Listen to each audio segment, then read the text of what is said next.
Students, आज हम करेंगे class 7th science final year examination का question paper. So let's start. Now these are the general instructions. अगर आप चाहते तो आप उनको पढ़ सकते हैं, but we will directly solve the questions. Section A. Question 1.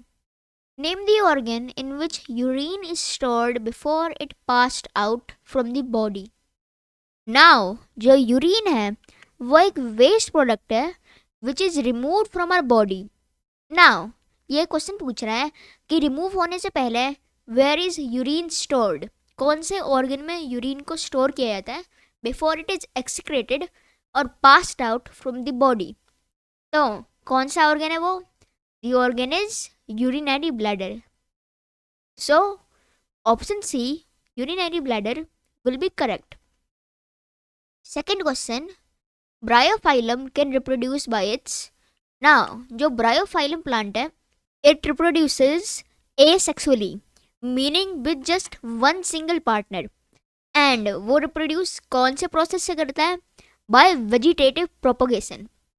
तो कौन सा पार्ट है through which it reproduces? Well, the bryophyllum plant reproduces by its leaves. सो जो ऑप्शन बी है it will be the correct answer. Question 3. The combination of 2 और मोर sales is called. जब हम 2 या 2 से ज़्यादा इलेक्ट्रिकल सेल्स को जोड़ते हैं तो उस कॉम्बिनेशन को क्या बोलते हैं? It is known as a battery. फिर बाद में question 4. Which of the following relations is correct. इसमें हमें स्पीड का करेक्ट फॉर्मूला बताना है. तो ये हमारे ऑप्शंस हैं एंड इसमें से करेक्ट ऑप्शन है B. Speed equals distance upon time. क्यों है speed upon distance? Speed equals distance upon time correct answer. Because जो स्पीड है it is the amount of distance travelled by an object per unit time. इसलिए जो speed का formula है वो क्या आएगा? वो आएगा distance upon time. That is why जो ऑप्शन बी है speed equals distance upon time, it will be the correct answer. Now moving on to question number 5. Full form of MCB is. Now MCB की full form क्या है? It is miniature circuit breaker. क्यों? Because जो MCB है it is essentially an automatic switch जो जब detect करता है कि देर इज़ एन अनयूजुअली, मतलब बहुत ज़्यादा करंट है एक सर्किट से पास हो रहा है, तो वो ऑटोमेटिकली ब्रेक कर देगा. इसकी वजह से जो अप्लायंस है, इलेक्ट्रिकल डिवाइस है, वो प्रोटेक्ट होएगा from the harmful effects of excess current.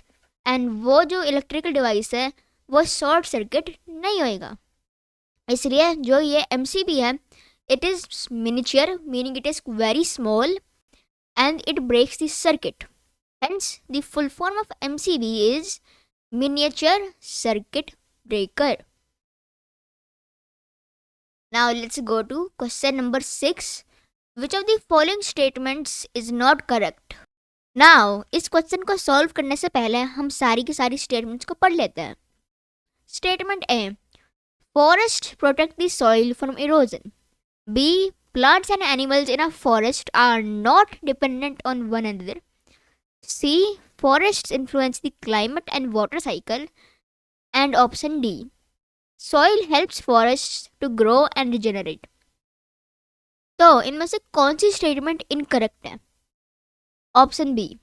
Plants and animals in a forest are not dependent on one another. क्यों?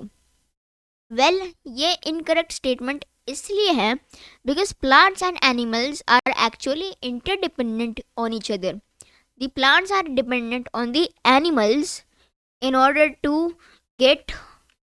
to get pollinated and also for their seeds to get dispersed. On the other hand, animals are dependent on plants because they need food, shelter and oxygen which they can only obtain from plants. And what does this statement say?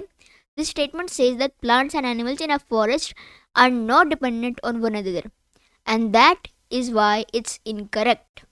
So, option B will be the correct answer.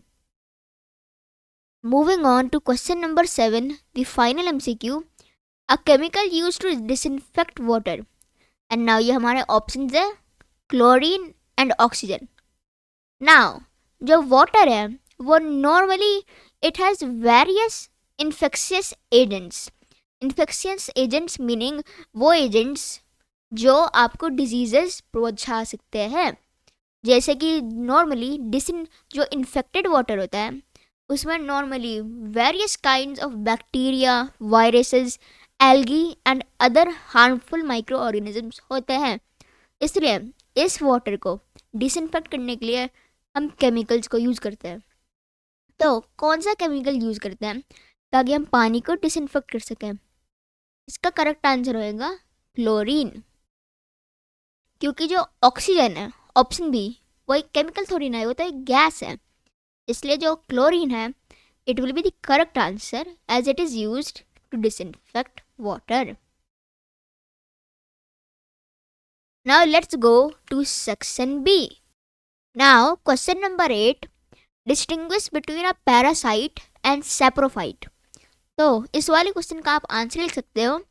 A parasite is an organism which requires a host to obtain nutrition and growth. On the other hand, a saprophyte is an organism which grows on another dead animal or plant and feeds on it for nutrition and growth. तो question 8 का answer वो हो गया. Now let's move on to question number 9. What are the components of blood? इस वाले question का answer आप लिख सकते हो. Below are the components of blood. 1 blood plasma, 2 red blood cells और RBCs, 3 वाइट ब्लड सेल्स और WBCs एंड फाइनली 4 प्लेटलेट्स. फिर बाद में फाइनल क्वेश्चन नंबर 10 का आंसर आप लिख सकते हो.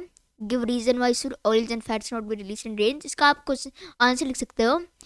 Oils and fats are insoluble in water.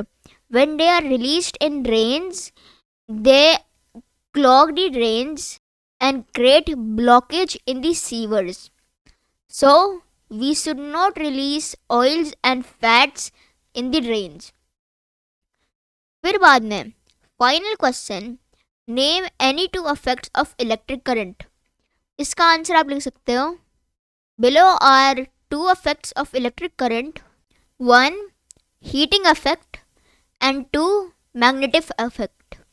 magnetic effect. Now ये सारे क्वेश्चंस के आंसर्स हैं. अगर आप चाहते हैं तो आप इनको पढ़ सकते हैं और अगर आपको और टाइम चाहिए तो आप वीडियो को पॉज कर सकते हैं. नाउ इसके अलावा हम बाकी सारे क्वेश्चंस एंड सेक्शंस जैसे कि सेक्शन सी और सेक्शन डी को नेक्स्ट पार्ट्स में करेंगे. जैसे कि question 12, give a brief description of the process of synthesis of food in green plants. या question 13, draw the diagram of water cycle. या question 14, explain the role of forest in maintaining the balance between oxygen and carbon dioxide in the atmosphere. जितने भी ये question हैं हम इन सारे को next parts में सॉल्व करेंगे. उसके अलावा हम सेक्शन सी के साथ सेक्शन डी को भी सॉल्व करेंगे नेक्स्ट पार्ट में. इसलिए अगर आप नेक्स्ट पार्ट चाहते हैं तो फिर आप हमारे चैनल को सब्सक्राइब करिए एंड इस वीडियो को लाइक करें and share with your friends and family members. Anyways, I hope आप सबने एक नई चीज़ लर्न करी है एंड इस वीडियो को एंजॉय करा है. सो बाय बाय.